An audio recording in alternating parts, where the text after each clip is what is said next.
ħajja waħda qalb in-nies.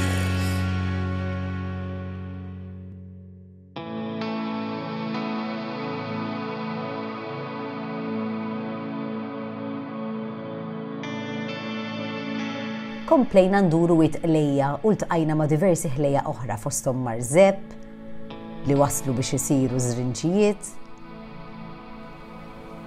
naħal salvaġġ u dan il-waterboatman.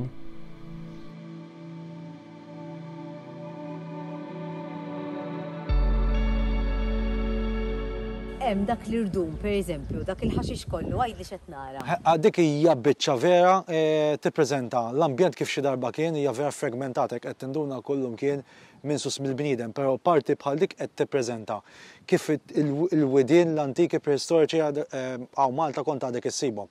Hemm postijiet bħal Wid Babu hekk li jirpreżentaw xi ħaġa u anke mġar ix-xini għawdex.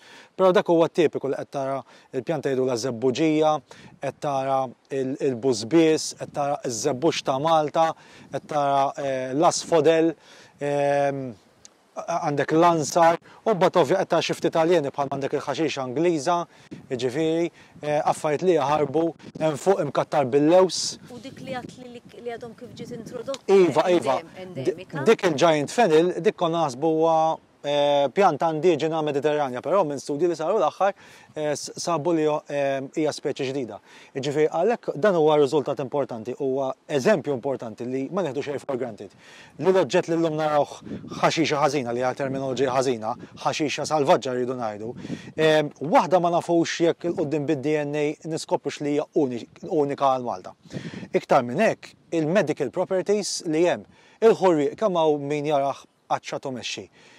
Waħda mill-aqwa rimedju għas-sola, għal pneumonia, bronchitis u affarijiet naturali hija billi tgħalli l-ħurrieq u tixrob it-te tiegħu. Għasta ddilek minn rasek. Jien il-ħurrieq naraħha bħala xi ħaġa sabiħa għax hemm ħafna hemm grupp ta' frifet li jbejtu fuq hawn ċertu insetti oħra. Però l-aqwa rimedji qegħdin hawn. Mirsijietna kienu jafuhom, għaddew lilna, xi ftit minnhom intilfu, però l-lezzjoni hija di ma titlef xejn. Għax ma tafx il-qoddim x'ħad tiġi bżonn. U mhux għax tiġi bżonn biss, hija għandha dritt daqsna li taqsam. Din hija hemm minnhom Karfus il-ħmir. Għandhom anke l-ismijiet tagħhom attrajenti ħafna.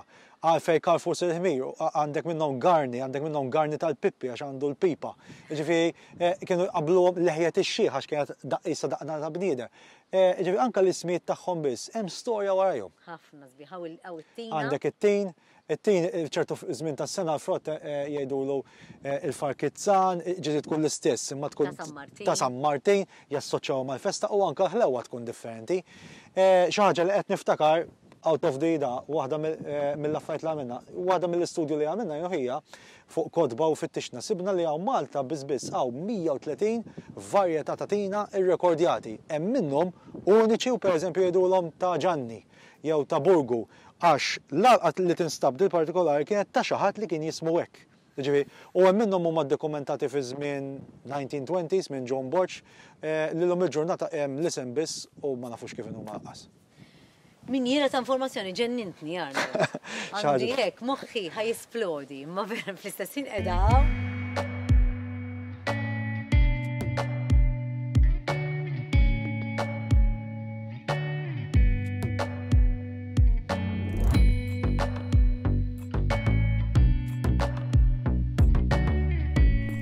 Għalkemm f'Malta m'għandniex xmajjar għandna numru sabiħ ta' widien li jpaxxuk. Imma li wkoll għandhom bżonn il-ħarsin tagħna biex nippreservaw il-biodiversità li fihom.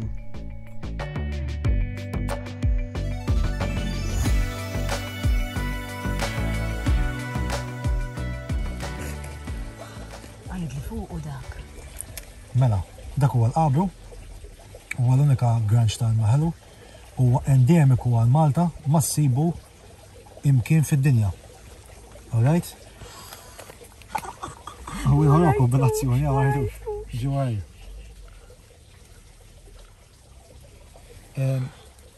Da massibu imkien u l-iktar ħaġa interessanti hija li dana konnes dirett mal-abitati, ġifieri jekk taqridlu l-abitat tiegħu jisparixxi. Oh my God, kemm sabiħ. Irsa, da ma tistax tmexxu ġifieri. Dak protet bil-liġi. huwa il-qabru. Il-qabru, u freshwater kien.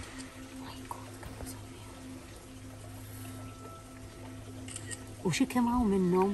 Ifimni, dibattitu maftit, skarsa ħafna u ħasra. Tara kif indiħu.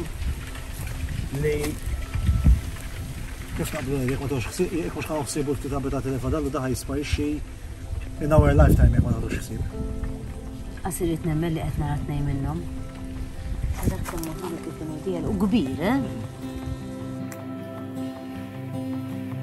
Arnold, jek ma tamiex dik in-naqa avventura żgħira. Awieħor. Jara, mura bil-mod.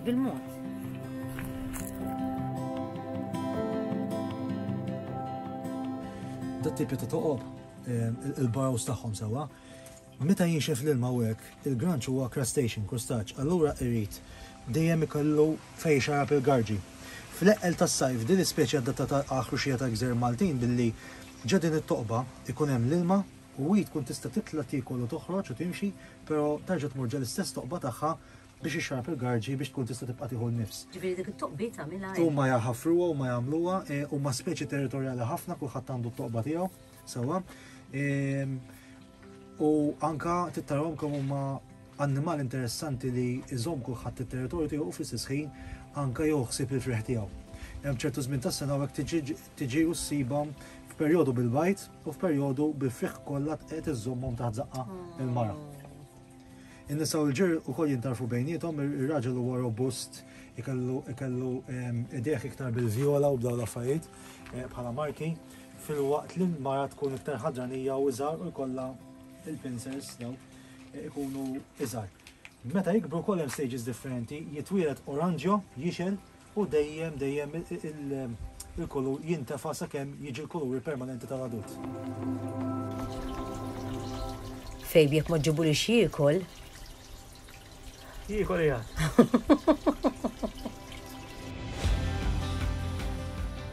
Għattilkom li ħanurikom hidden gems. Issa daw il-hidden gems ta' Malta huma importanti illi jekk li nirrispettaw ma jekk beħsibna jiġifieri niġu f'postijiet bħal dawn u ma nirrispettawx fejn qegħdin u xaw l-aħjar ma niġu xejn. Naħseb hija xi ħaġa li ma nafx biex wieħed irid jitgħallem japprezza vera jrid. L-ewwel jara jikkonsidra x'jiġri jekk nitilfu vera. Dawn huma postijiet żgħar ħafna. Kif semmejna diġà inqeret mill-fiddien. Dawn huma postijiet żgħar ħafna li anke jekk ma tix tagħmel ħsara, jekk tiġi grupp kbir ta' nies u kulħadd taqbed trampling u kulħadd tagħmel ħsara kbira. Jiġifieri min jiġi jrid ikun konservattiv ħafna, kemm jista' jkun ma jħallix il-footprint tiegħu, ħudu ritratti, ħudu kemm trid ritratti, ħudu pjaċir bihom, osservawhom fl-ambjent naturali tagħhom, imma ftakar li dawn pon fl-idejnem u jekk jispiċċaw minn postijiet bħal daw, jispiċċaw kompletament mhux minn Malta, minn wiċċ id-dinja. X'responsabilità kbira għandna. Għandna ħafna.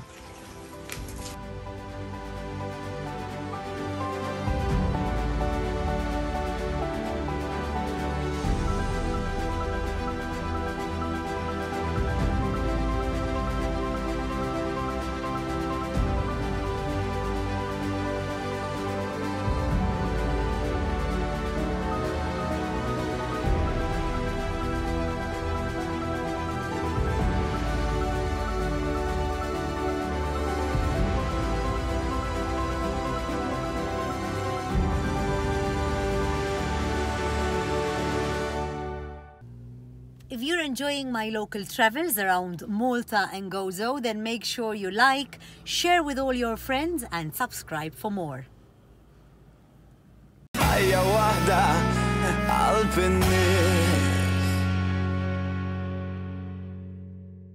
The local traveller would like to thank Visit Malta, Dahlia Real Estate, Ministry for the Economy, Investment and Small Businesses, and Arts Council Malta.